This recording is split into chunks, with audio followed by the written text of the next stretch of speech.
இனிய வணக்கம். ஆளுமை தொலைக்காட்சி வழியாக நம்ம இந்த ஒரு பதிவை போடலான் இருக்கோம்.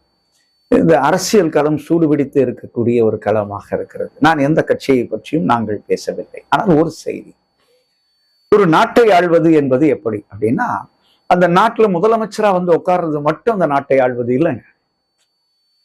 அந்த நாடு என்பது அந்த மக்களை சார்ந்த ஒரு தொகுதி. அந்த மக்களுக்காக ஒரு பிரதிநிதியாக ஒருவர் அமர்வதுதான் அந்த முதலமைச்சர். அவரை சார்ந்த அமைச்சர்கள் அமர்வது என்பது அவருடைய எண்ணங்களை, எந்தெந்த திட்டங்களை எல்லாம் குறிப்பறிந்து செய்யக்கூடியவர்கள். கூறாமை நோக்கி குறிப்பறிவான் எங்கான்று மாறாநீர் வையக்கணி என்ற 701வது குறளை அவர்கள் எடுத்து செய்ய வேண்டும். ஆனா அந்த அரசாள்வர்களுடைய கட்டளை என்ன? ஏன்னா யார எப்படி அரசாளணும்? முறை செய்து காப்பாற்றும் மன்னவன் என்று எழுதுவார். இது 388வது திருக்குறள். அந்த நாட்டுக்கு என்னென்ன முறைகள், இதுல எல்லாத்தையும் நீங்க சேர்த்துக்கலாம். நல திட்டங்கள் சேர்த்துக்கலாம். அந்த நாட்டுக்கு எது தேவை, அந்த நாட்டுடைய வளங்களை எப்படி பெருக்கிறது, எப்படி மேலையும் கீழையும் ஒரு உறவை கையாளுதல். இப்ப நமக்கு சென்டர் ஸ்டேட்ஸ் இல்லைங்களா, ஒரு சென்டர்ல ஒரு இது, மையம், மாநிலங்கள். அப்ப இது இரண்டையும் எப்படி கையாள்வது இல்லையா, இயைத்து செல்வது. அதாவது போராடுவது என்பது வேறு, இறைத்து செல்வது என்பது வேறு. அப்ப இந்த முறை செய்து காப்பாற்றும் மன்னவன், அன்று மன்னவன், இன்று குடியாட்சி இல்லையா, மக்களாட்சி. அந்த குடியாட்சி மக்களாட்சி, அந்த மக்களால் தேர்ந்தெடுக்கப்பட்டவன், இவனைதான் முறை செய்து காப்பாற்றுவன் என்று சொல்லுகிறார். அப்போ அவனுக்கு எப்படி இருக்கணும்? பதவியில உட்கார்ந்து எலெக்ஷன்ல ஜெயிக்கிறது. சார் இத்தனை வாக்குகள், இத்தனை லட்சங்கள் பெற்றார், எல்லாம் வெற்றி பெறு. அந்த பெற்ற வெற்றி என்பது என்ன என்றால், நீ ஒரு முள் கிரீடத்தை வைத்திருக்கிறாய். பேரறிஞர் அண்ணா அவர் சொல்லுவாங்க என்னன்னா, அவர் அன்று இரவு நடந்து கொண்டே இருந்தார். ராணி அண்ணாதுரை அம்மா போய் கேட்கிறாங்க, அண்ணா கொஞ்ச நாளை ஓய்வு எடுக்க கூடாதா? அப்போ பேரறிஞர் அண்ணாதுரை சொன்னதாக சொல்லுவார்கள் செய்தி. எங்கம்மா கண்ணை முன்னா எல்லா மக்களையும் முன்னாடி அண்ணா என்ன செய்ய போறேன்னு கேட்கிற மாதிரியே ஒரு பிரமை வருதம்மா, என்னால தூங்க முடியலன்னார். அப்போ அந்த உறக்கத்தில் கூட, உறக்க நிலையில் கூட, ஐயோ நம்ம என்ன செய்யணும்ன்ற அந்த பதட்டம் அவரிடம் இருந்தது. அந்த செய்ய வேண்டும் என்ற அந்த ஆர்வ தீ அவரிடம் இருந்தது. இதுதான் இங்க சொல்ல வர்றார். அதனால்தான் பாரதி 1907 எழுதுவார், யாவன் ஒருவன் தனது ஜனன தேசமாகிய இந்தியாவானது வறிய நிலையில் இருப்பதை கண்டு ராப்பகல் வருந்துகிறானோ. ஐயோ இந்த நாடு இப்படி இருக்கே. யாவன் ஒருவன், இந்த 30 கோடி ஜனங்களும் உண்ண உணவின்றி உடுக்க உடையின்றி தவிக்கிறார்களே என மனம் இறங்கி கண்ணீர் சொரிகிறானோ. யாவன் ஒருவன் பொதுமக்களுக்கு வந்த கஷ்ட நஷ்டங்களும் சுக துக்கங்களும் தனக்கு வந்ததாக எண்ணி அனுதாபிக்கின்றானோ. ஐயோ இதெல்லாம் தனக்கு வந்ததான் நினைக்கணும். யாவன் ஒருவன் இவற்றையெல்லாம் தீர்க்கும் பொருட்டு தன் உயிரையே இழக்க தயாராக இருக்கிறானோ அவனே ஜனன தலைவன் என்று எழுதுகிறார். 1907 ஒரு நாளிதழில் மகாகவி பாரதி போட்டவர். அப்போ இப்படிப்பட்டவன் தான் ஒரு ஜனன தலைவனாக இருக்க வேண்டும் இல்லையா.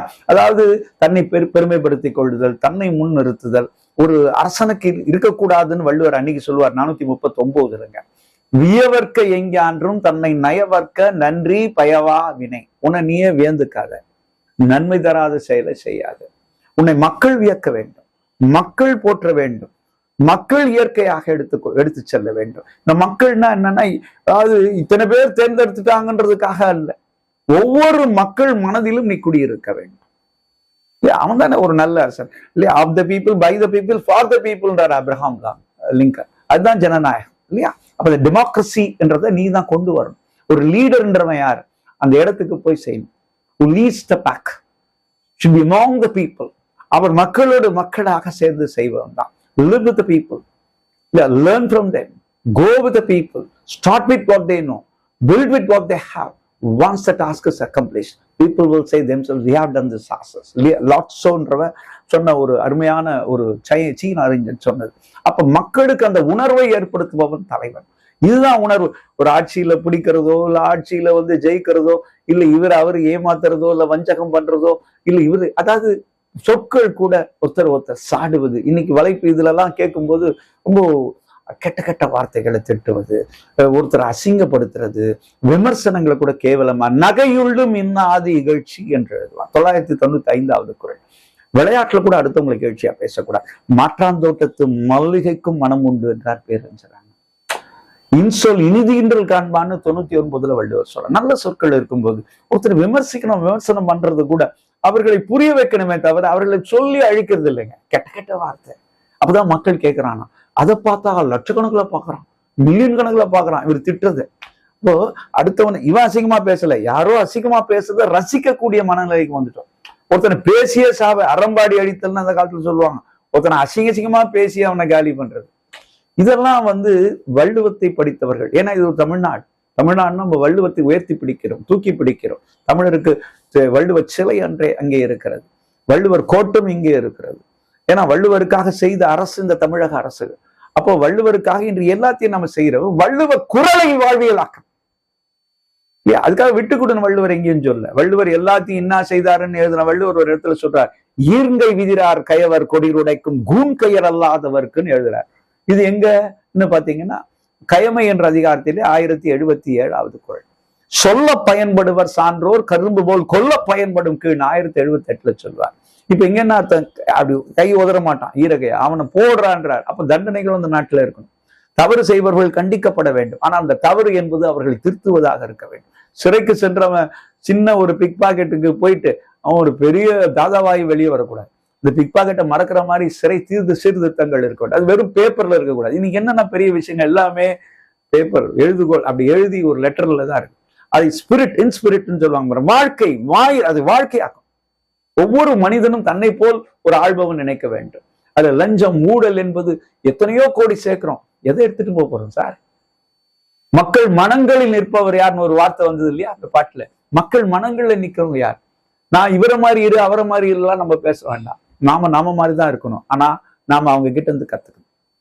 யாரை மாதிரியும் இருக்க நம்ம பிறக்கல. Every human is unique. ஒவ்வொரு மனிதனும் தனித்துவம்.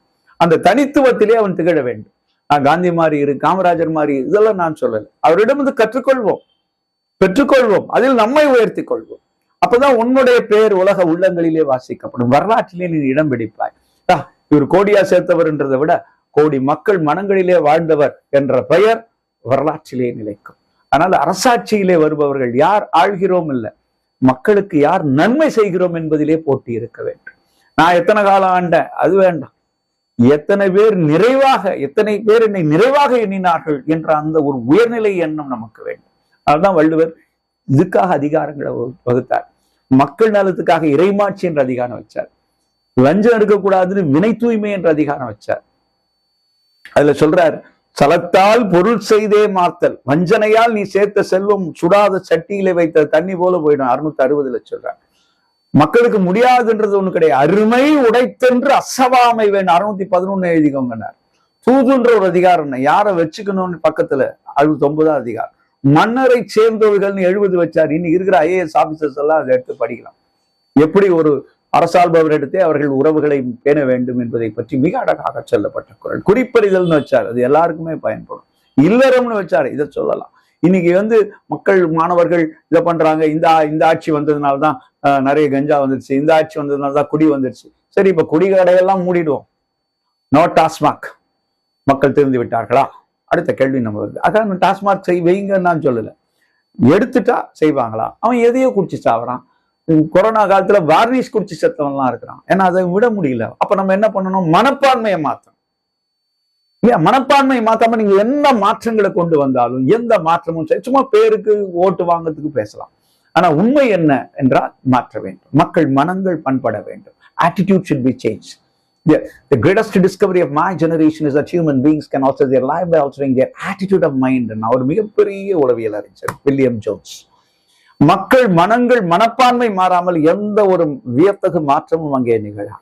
அப்ப இந்த மனப்பான்மையை மாத்துறதுக்கு பள்ளிக்கூட அளவுல இருந்து நம்ம இந்த மாரல் இன்ஸ்ட்ரக்ஷன்ஸ் அழகா கொண்டு வரணும். Nurture them at the young age, the tender age. Harness their thoughts. அவங்களை கொண்டு வாங்க. ஒரு நல்ல சமுதாயம் படைக்கணும்னு நினைங்க. எப்படி ஓட்டு வாங்கலாம், எப்படி ஜெயிக்கணும், எப்படி நம்மளே ஆளணும், இந்த எண்ணெல்லாம் வேண்டாம். சோ இது இந்த உணர்வுகள் ஒவ்வொருத்தரும் தலைப்பட்டா ஒரு சிறந்த நாடு உருவாகும். நாம் அதில் ஆட்சியில் இருக்கிறோமோ இல்லையோ, ஆனால் நம் எண்ணங்களும் நம்முடைய உயர்ந்த நிலைப்பாடுகள் இந்த பிரபஞ்ச தொடர்பில் என்றுமே நம்மை உயர்த்தி கொண்டிருக்கும். அதனால ஆள்பவர்களுடைய சிந்தைக்கு குறளை வாழ்வியலாக்குங்கள், குறளை கொண்டு செல்லுங்கள். நம்ம கிடைச்ச இதே ஒரு ஷேக்ஸ்பியரை கிடைச்ச இங்கிலீஷ்காரன் தாங்கிட்டு இருந்தான். அதை விட 100 மடங்கு 1000 மடங்கு பெரிய குறள் நம்மிடையே இருக்கிறது. குறளை வாழ்வியலாக்கி, குறளை எல்லா பள்ளிக்கூடங்களிலும் கட்டாய பாடமாக்கி நீதிபதி மகாராஜ் அன்னைக்கே கொடுத்தார். ஆனா இன்னைக்கு நம்ம அதை வந்து ஏதோ ஒரு பாடத்திட்டமா தான் வச்சிருக்கோம். அதை பாடமாக்க வாழ்வியலாக்க முனைவோம்.